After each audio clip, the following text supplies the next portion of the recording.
A paz de Jesus, irmãos, tudo bem? Estamos de volta agora para fazer as meditações da liturgia, nesse dia que nós comemoramos a misericórdia de Deus.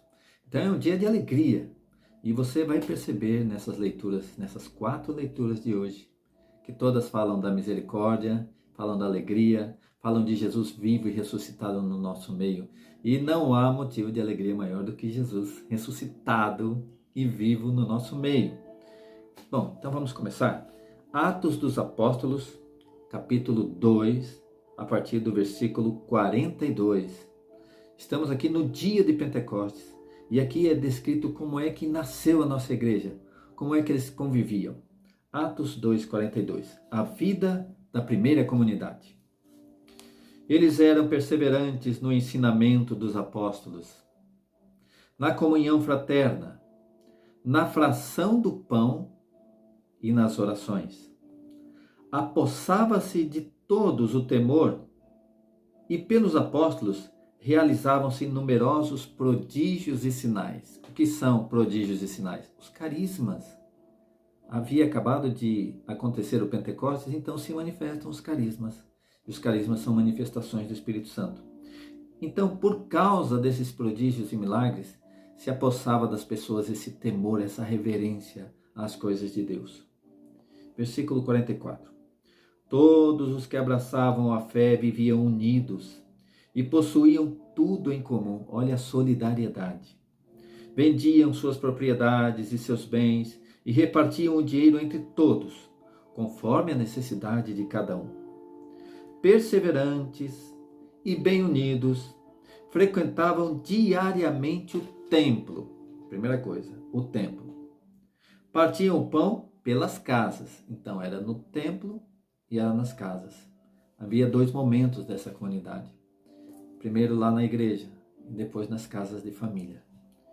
Partiam o pão pelas casas e tomavam a refeição com alegria e simplicidade de coração. Louvavam a Deus e eram estimados. Era um povo alegre, logicamente, um povo carismático, e carismático remete também a pessoas simpáticas, de boa convivência, agradáveis. Então eles eram estimados por todo o povo. E a cada dia o Senhor acrescentava ao seu número mais pessoas que eram salvas. Palavra do Senhor, graças a Deus. Então veja que maravilha, logo após o Pentecostes as pessoas começam então a ouvir a doutrina dos apóstolos. Por isso a nossa igreja é apostólica. Nossa igreja é apostólica porque nós cremos naquilo que pregam e que vivem os apóstolos. E eles viviam essa partilha do pão, essa fração do pão, que nós poderemos remeter à Eucaristia já aqui. Essa fração do pão bem pode ser já a celebração eucarística, em memória da morte e ressurreição de Jesus. Então, nós perseverarmos na doutrina dos apóstolos, no ensinamento dos apóstolos, significa que essa igreja tem a mesma fé dos apóstolos, a saber que eles acreditam em Jesus Cristo vivo e ressuscitado, acreditam no batismo no Espírito Santo, na manifestação dos carismas com curas, prodígios e sinais. Vamos agora ao Salmo de hoje, nesse dia da misericórdia. Tudo é graça, tudo é misericórdia de Deus. Nós vamos pegar o Salmo 118 e 117. Eu gosto de falar as 2 numerações. 118 e 117. E aí nós vamos começar do versículo 2, depois vamos até o versículo 4, e depois nós vamos dar um salto ao versículo 13 até o 15, e posteriormente do 22 ao 24. Salmo 117 e 118. Diga agora, Israel, sua misericórdia é para sempre. Diga agora a casa de Arão, sua misericórdia é para sempre. Digam agora os que temem o Senhor, sua misericórdia é para sempre. Tudo a ver com esse dia de celebração da misericórdia. Versículo 13. Empurraram-me violentamente para que eu caísse, mas o Senhor me sustentou. O Senhor é minha fortaleza e meu louvor, e se tornou minha salvação. gritos de júbilo e salvação nas tendas dos justos.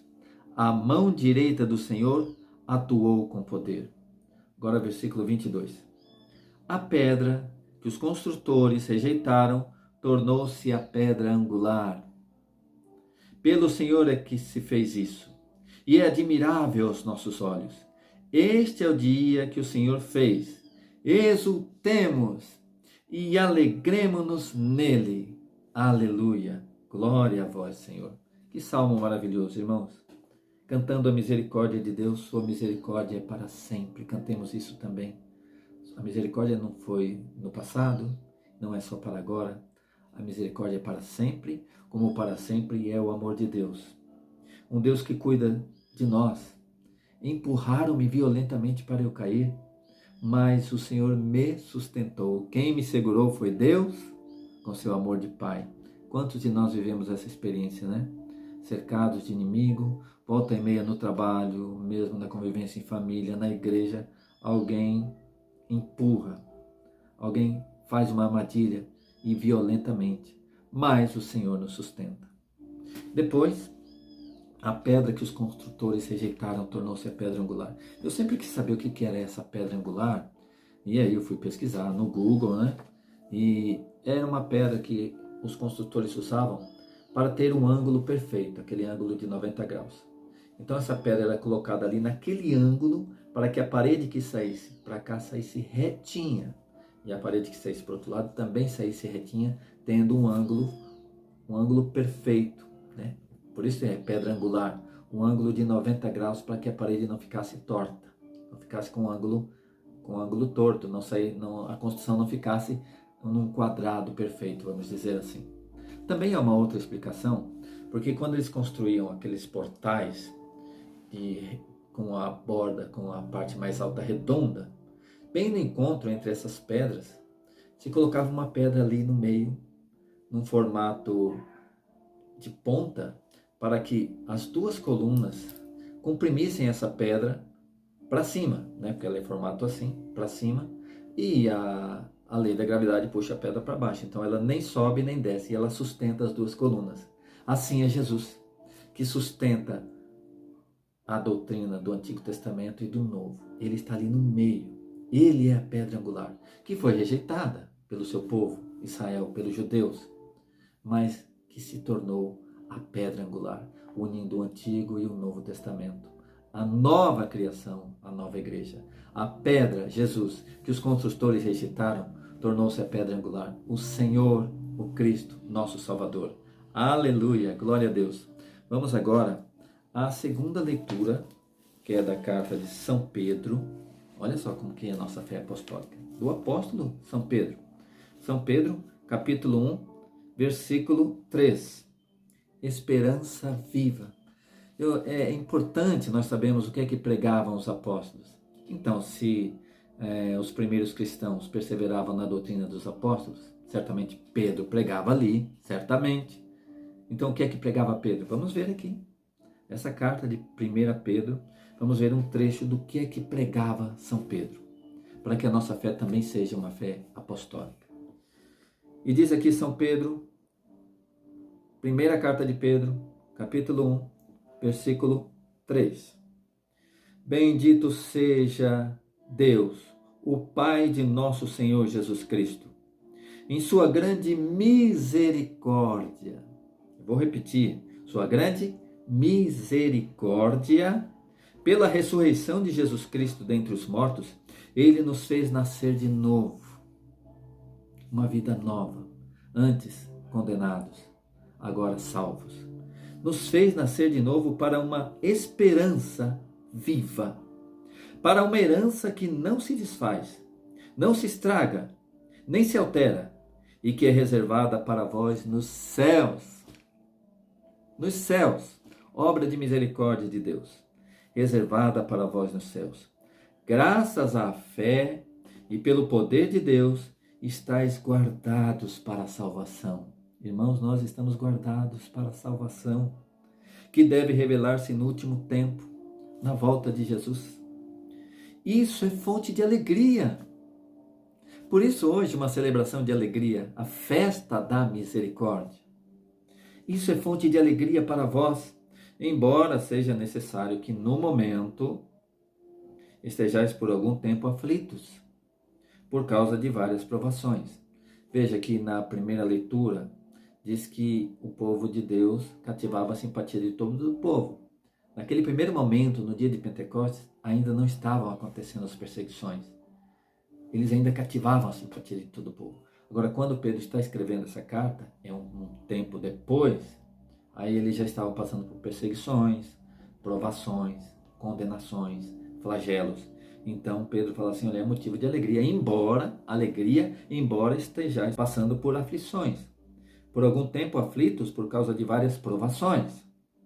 Deste modo, a qualidade da vossa fé, que tem mais valor que o ouro testado no fogo, alcançará louvor, honra e glória no dia da revelação de Jesus Cristo. Ou seja, essas aflições e provações e perseguições que nós passamos, humilhações, provam a nossa fé. Como o ouro é provado no fogo, a nossa fé é provada nessas aflições e perseguições. E assim a nossa fé se torna mais valiosa do que o ouro para Deus. Porque um dia, lá no céu, o Senhor vai perguntar, mas você sofreu alguma coisa por mim? Você participou dos sofrimentos de Jesus?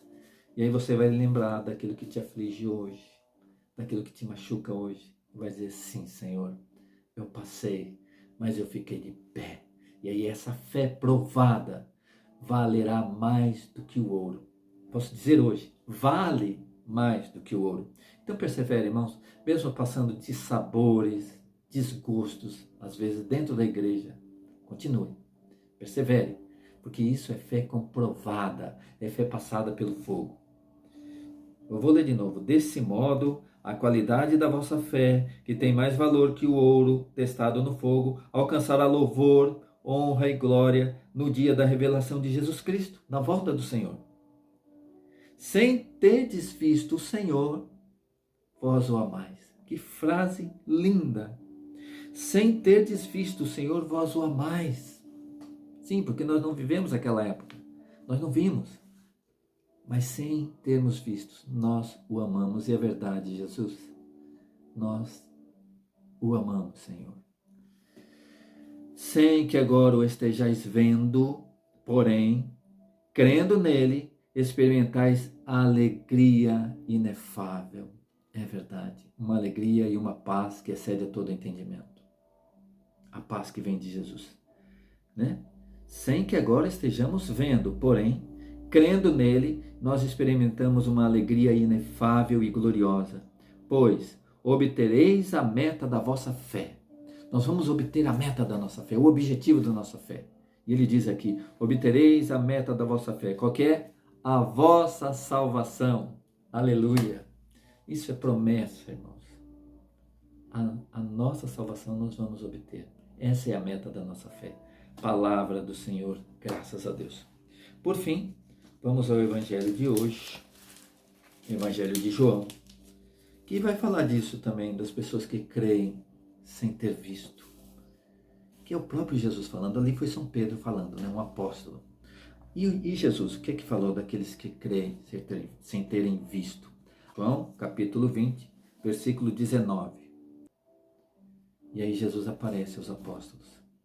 Havia uma notícia de que Jesus tinha ressuscitado. Eles diziam assim, algumas mulheres disseram que viram anjos, mas a ele mesmo ninguém tinha visto ainda. Eles não tinham visto o Senhor ainda. Então nós vamos ver como é que os apóstolos viram Jesus ressuscitado pela primeira vez e o que é que Jesus falou para eles. Eles estavam ali apavorados, eles estavam com as portas trancadas, estavam com medo de serem presos também, de apanharem, de serem condenados à cruz. Tudo isso. De repente chegar ali os guardas e prenderem-os. Mas acontece uma surpresa maravilhosa. Jesus vivo visita-os, fala com eles. Vamos ler então. João, capítulo 20, versículo 19, a aparição aos 11. Ao entardecer daquele dia, o primeiro da semana, sublinha isso aí, porque o primeiro da semana é o domingo. O Senhor aparece pela primeira vez no domingo. E os primeiros cristãos, se você for ver a história dos padres da igreja, os pais da igreja, E eles começam a se reunir aos domingos, chamado Dia do Senhor, porque é o dia que o Senhor ressuscitou, é o dia que o Senhor apareceu, olha aqui, o primeiro da semana. E depois ele vai aparecer dali 8 dias, ou seja, domingo de novo. O primeiro da semana é o dia do Senhor ressuscitado. Ao entardecer daquele dia, o primeiro da semana, os discípulos estavam reunidos, com as portas trancadas, por medo dos judeus. Jesus entrou, com as portas trancadas. Então não há mais barreira. Jesus é divino, totalmente divino. Jesus entrou e pôs-se no meio deles e disse: a paz esteja convosco. Receba agora, irmão. A paz esteja convosco. Dito isso, mostrou-lhes as mãos e o lado, as feridas da cruz, né? As mãos e o lado. Mostrou-lhes as mãos e o lado. Os discípulos, então, alegraram-se por ver o Senhor. Olha a alegria aqui de novo, gente. Olha a alegria. O que é o encontro com Deus na missa? É esse encontro alegre com Jesus vivo e ressuscitado.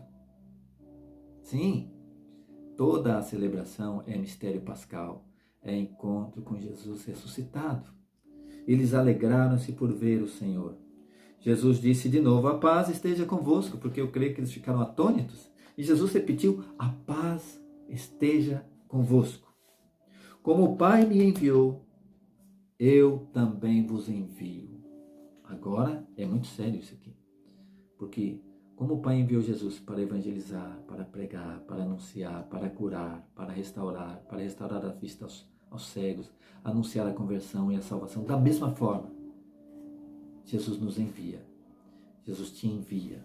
Da mesma forma que Jesus foi enviado pelo Pai, agora nós somos enviados por Jesus. Como o Pai me enviou, eu também vos envio.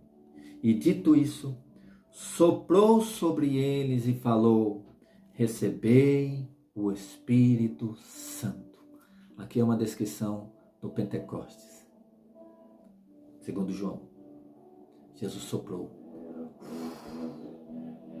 Espírito é sopro. Então há esse sopro novo. Houve um primeiro sopro, onde Deus deu vida ao homem, soprou nas narinas de Adão e o homem veio à vida. Agora é uma nova vida, é um novo sopro, o sopro do Espírito Santo. Recebei o Espírito Santo. A quem perdoardes os pecados, lhes serão perdoados. A quem os retiverdes, lhes serão retidos. Palavra da salvação. Glória a vós, Senhor. Olha só, no dia da misericórdia, a última frase é uma frase de perdão dos pecados. Irmãos, creiamos na misericórdia de Deus. Nós temos um Deus que é todo misericórdia. Nós temos um Pai que é todo amor. Que a misericórdia de Deus derrame sobre nós suas graças, suas bênçãos e seu Espírito Santo. Perdoe todos os nossos pecados e nos conduza à vida eterna. Porque aqui estamos nós também, a caminho da salvação. Deus abençoe, a paz de Jesus. Fica com Deus, irmão.